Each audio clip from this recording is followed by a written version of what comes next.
feed, we have the email feed, we have the email feed. But let's say you have 10 input entries of 10 form feeds.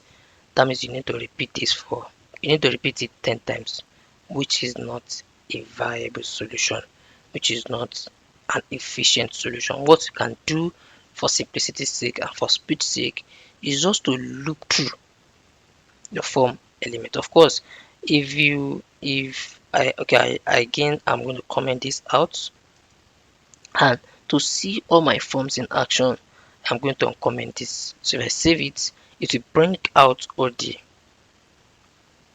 forms feed. You can see full name, student study level, comment, and the email. It arranges it based on the way or the format that I have in here. So let me say I want the email to come first before the level. Then I just go this way and I save. So once I save, I come back in here. And I have my email. But I don't want it like that. What I want is that I want to still be able to attach this my class and this my errors. That is the problem there. So I comment this out, and what you can do for efficiency's sake, for speed's sake, is to loop through your form. So to do that, I go the way of Django and I say for elements in form, then I'll come and copy one of these div. Of course, you can do it to remember to end your for, and I have my loop. Of course, for every iteration to be element and it will display this. So the reason I'm doing that and I'm not using this is because I want to be able to attach this input feed. Otherwise, it will just take the default that Django is sending. So in order to add your own little modifications, changes, that's why we are doing this now. So what you now need to do in here is that you now define the input feed. The input feed will now be, instead of it to now have form.email.errors, now have elements.errors. Because at that point, when, of course, the first one is full name, it will pick full name first, and so this will now be, instead of it to have, so this will now be full name.errors. The second time it will pick email, so it will now be emails.errors. I believe you get that. So we then go the way of element here again, and this will also be elements, so that even if you have 10, even if you have 15, if you have 500, it will still loop through and you still have your form well formatted. So if I save this now, I come in here and I refresh, you can see that my form is well formatted based on the classes I attach, and it display everything without any stress or without any. So if I click on submit now, of course it tell me that all the feeds are required. So let's say I remove the required attribute for each of the form feed. Of course, you can see that the errors class is not attached for now because there's no error for now. So I'm going to be removing the required for these two. I remove the required manually so that I test my form, the ability of my form to respond to even server side validation. So I remove, of course, don't forget I told you that required is by default. So if you don't want it to be required, you can now set required for. So if I save this now, you can see all the forms pick up the error message form, the error message class, which is red, full name is required, this field is required, this field is. You can see that because I did not set my updated error message, you just pick this field is required, which is not descriptive. Like imagine full name is required. That one, see, the user can still relate and oh, that's good, that's good. Okay, but with this one, this field is required. That might not be a good error message. But of course, you now know how to update that by coming to your forms and saying error message. So you can then come in here and add the attribute of error messages, and then say for the required attribute can then say email field is required. So if I save now, of course you can just do the same thing for minimum length, minimum value, maximum length, and so on and so forth. Now that I have that, I can then come in here and refresh, do the same thing again by removing the required, removing the required, removing the required,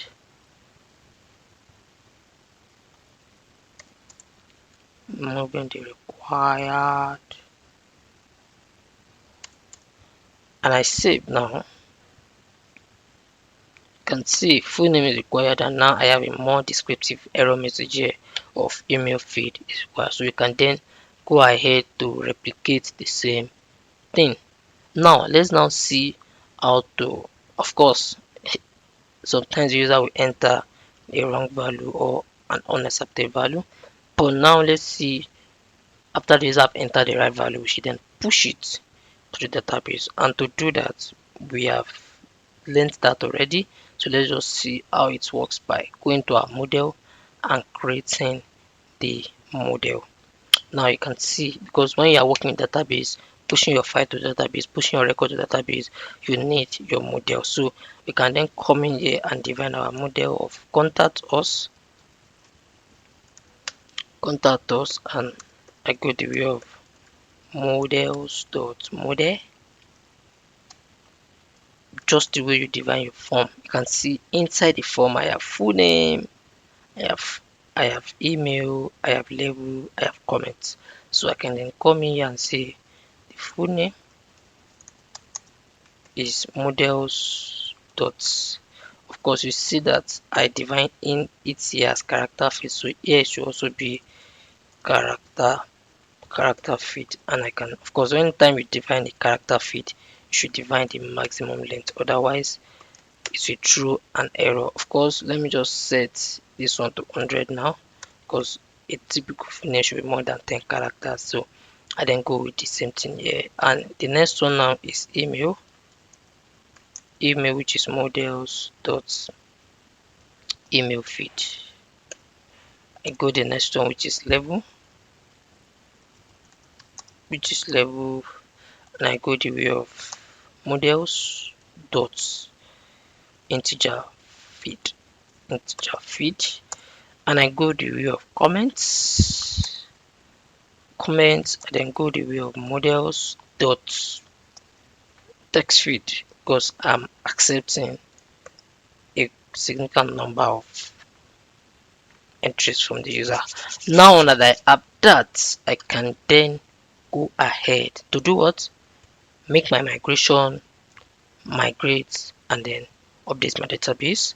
So once I do that, then I can save the entries to the database. So but for now, before I run the migration, you can come to your views now, so that when the user have a correct entry or a validated entry, I can then execute this functionality of pushing to the database. But for now, if I push to the database before I run my migration, let me try to enter the right value from the user, and let me see the what are we getting in my console when I print this form dot clean data.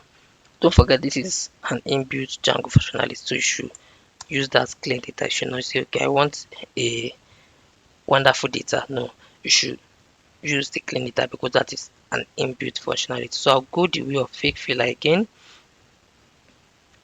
Fake filler is a Chrome extension that speed up your front-end development tasks, and sometimes you need to test form 100 times, 10 times, 500 times. So if you to be filling it every time by yourself, you can just use the fake filler to generate some random values for you, and here you are, very good to go. So if you submit now, your query has been sent because the input feed is a validated input feed. So you can see in here that it's coming through to this place, saved of course I'll save the database, and it's printing. Now let me see what it's printing. You can see that it is printing a dictionary. A dictionary in Python is group of key value pairs entries. So I have my full name. The full name is this. The email is this. Level is this. Of course, the level should not be 339. It should be 300 or 400. Comments, and I have some random values. So that means I'm getting my entries from the user. So now that I've confirmed that,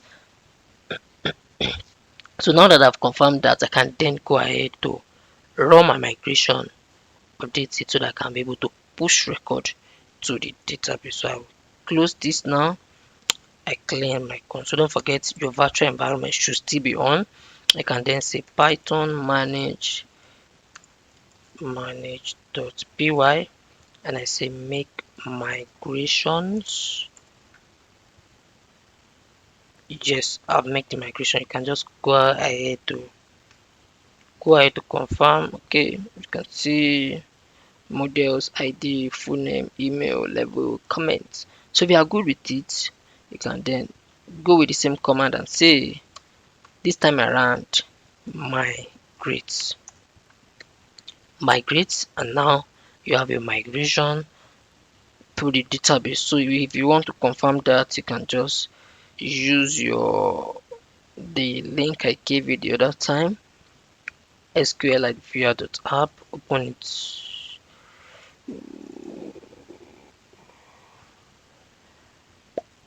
That I still have my contact us form, which is ID, full name, email, level, comment, but I don't have any entry